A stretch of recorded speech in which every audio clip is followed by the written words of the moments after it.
Cool. Hi, everybody. I'm just pasting in our message.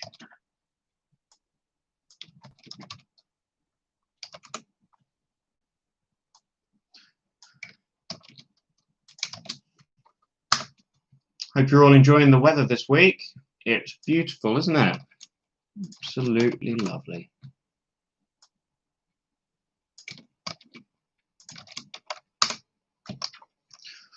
Okay, I'm assuming that you can all hear me.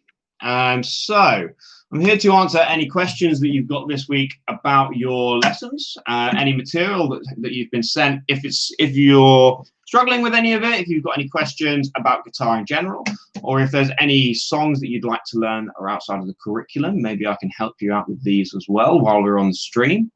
But I'm here mainly to answer your questions and to run through this week's material. So let's get to it. So the first one was a whole playthrough of Knocking on Heaven's Door. Now, this is quite a long piece with lots of repeated sections. So once we've learned a few sections of this, it's actually not that scary or intimidating at all. So Knocking on Heaven's Door, the first bar, we've got these nice, easy bits here where we're going to strum the D and G string together.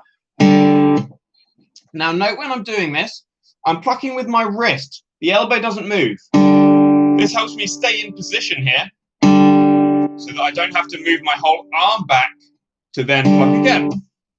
So plucking with the wrist, we're going to go D and G. Oh, I won't mute it this time. And then we're going to go G2. And then A3.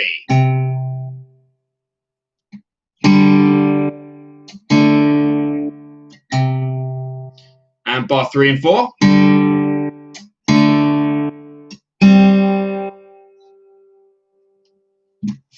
So now after this, we have our full chords. So we have a G major. And if you're struggling to build this up, what we need to do is place fingers 3 and 4 down first. Then get your middle finger in. And note, these are basically in a big line. So I'm trying to keep them as close to the fret, which is the metal bit, as possible. And then my first finger is going to come in behind it, and we get this nice G shape. Changing to D, my third finger is not going to move. I'm going to lead with the middle finger. The first finger comes in, and the little finger leaves. And then we have this lovely D major chord. So, going through that change again, we've got G major, D major, and then we have A minor. G, D, next one is C. So then we have repeat bars, back to G, D, A minor, G,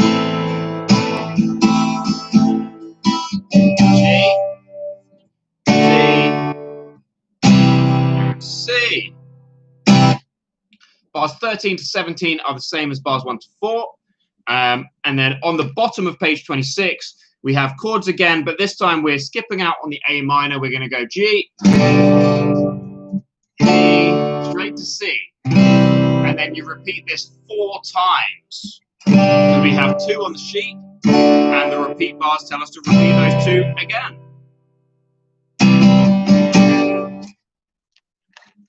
So moving on to the next page here, this is probably the hardest part, is bar 29 to 36 with the repeat bar. So we've got this thing called the arpeggio. So back from the G major chord, we're now going to take the finger 1 and 2 out. We're going to strum each string individually from the D. So we're going to go D, G, B, E. And then we do exactly the same change to the D major. Obviously now our fingers can be a little bit more prepared. We don't have to move them from here. We can hover them. So if I play again,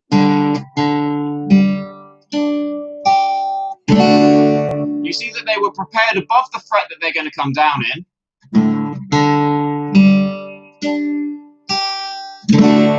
All I need to do is press them down and take the little finger out from the party. So now we have the same thing but for an A minor.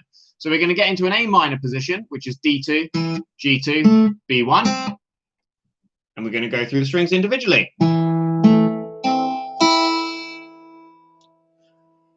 We then repeat the G to D. And now we have a C arpeggio, but we don't need this third finger. We can just go D, G, B, E strings. So let me play that bar for you, and these whole 4 bars go like this.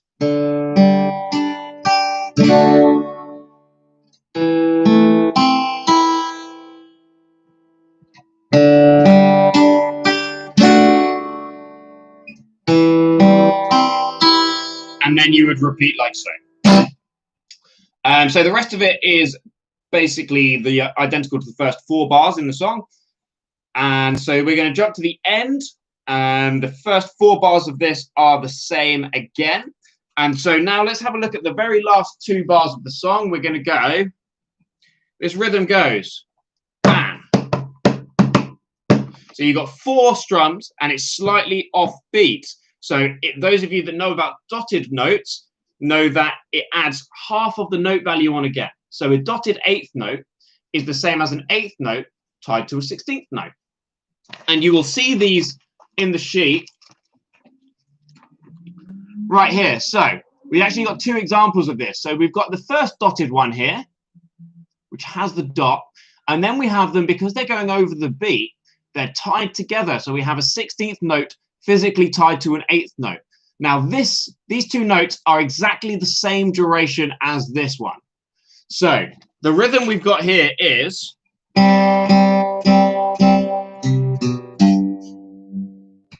and the rhythm is like, how can I demonstrate it on here? So where 1 is going on a quarter note, and then this one is going to be going faster on a dotted 8th note. And again, this is what you'll play, and this is the beat.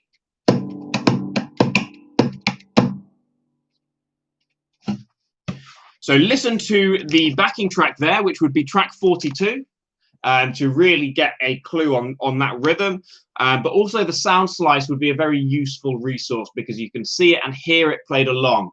So this is a great resource for you to use. So let's try and get all the way through this song, because now we've got the whole song learned. This is a great one to play.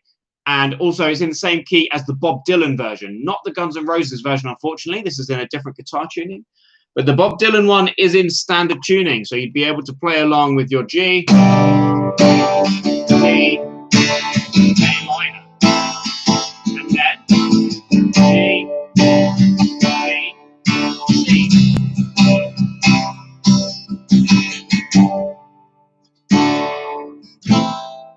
And G, B, C.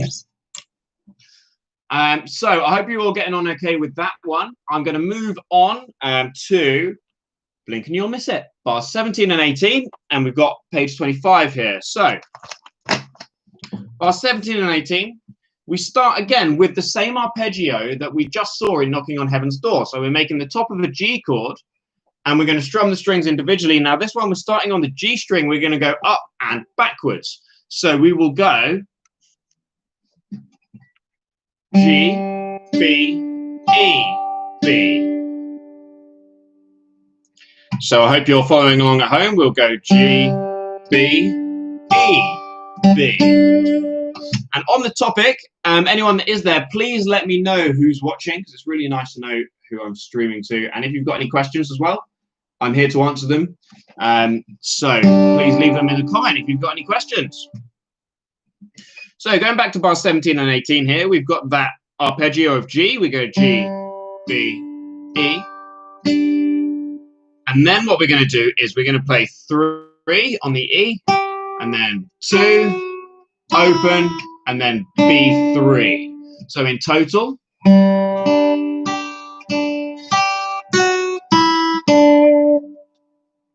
now the reason I'm playing it like this is because this is the top of the G major chord. But if you would like to play it like this, that's also okay, and it would look like this. And again.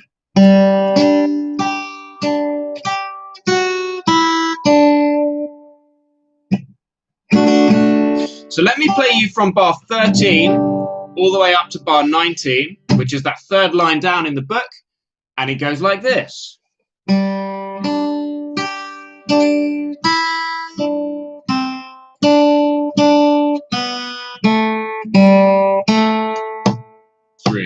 4. And I'll continue to finish the phrase. We've got bar 19, 20. So see if you can stick that bar 13 all the way up to bar 19 once you get this learnt really nicely, because they're all quarter notes, so it's a nice and easy rhythm of 1, 2, 3, 4, 1, 2, 3, 4, 1, 2, 3, 4, 1, 2, 3, 4.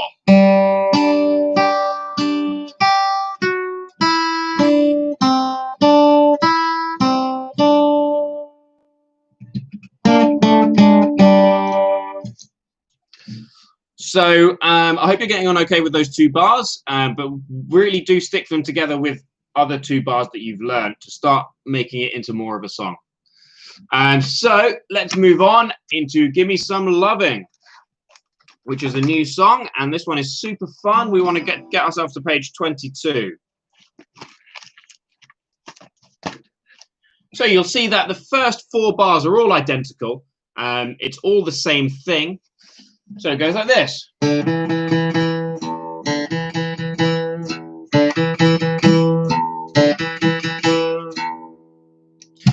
And nice and slowly, and I'm going to show you both hands here. What I'm doing is on the D string, I'm playing an open. First finger's coming down on the 2, and I'm going to play these 3 times. 4 times. So we've got open 2, 2, 2, 2. And you'll notice that I'm alternate picking it. Down, up, down, up, down. If you want to do this, you can, but don't feel pressured to do this. If you want to down pick it all, that's okay as well. Just means you're going to have to down pick super fast to play along to the actual track, which is at 145 BPM. So let me just get up a metronome and I'll show you the tempo of this song. Alternatively, you can look up the backing track, which is track 36. So metronome-wise, this is super useful for your practice. So you can set it to whatever tempo you like. I use the Soundbrenner because it's free, and I'm a bit like that. And so we go 145, 4/4, which is really important to make sure whenever you're playing to a metronome that it's at the right time signature. And we've got this. So these are 8th notes at the start. So with the 8th notes, we know we're playing 2 per quarter note click. So the tempo of it is 2, 3, 4.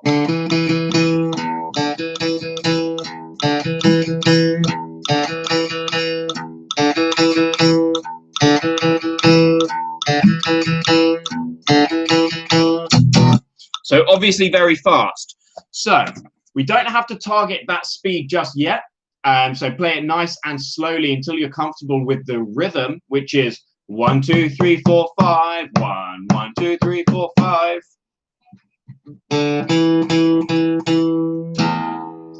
And as I said, to play this as all down picks is going to be very difficult. So let me show you how that goes.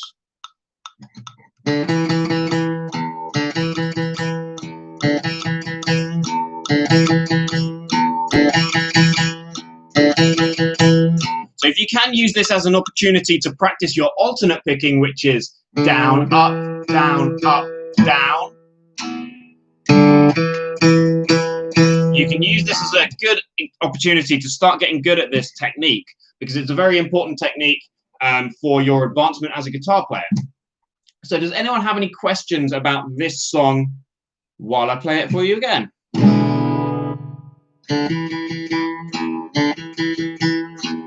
Any questions?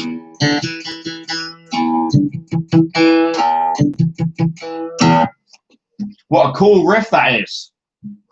And as the book suggests, you should definitely go and watch the movie Blues Brothers. if it's age reliable, which I think it is, on your parents' discretion, of course, because music films are great to watch, and also the what's that film about the drummer? The name has escaped me right at the critical moment. Whiplash. That's a good one. Has anyone got any last-minute questions about the material this week at all?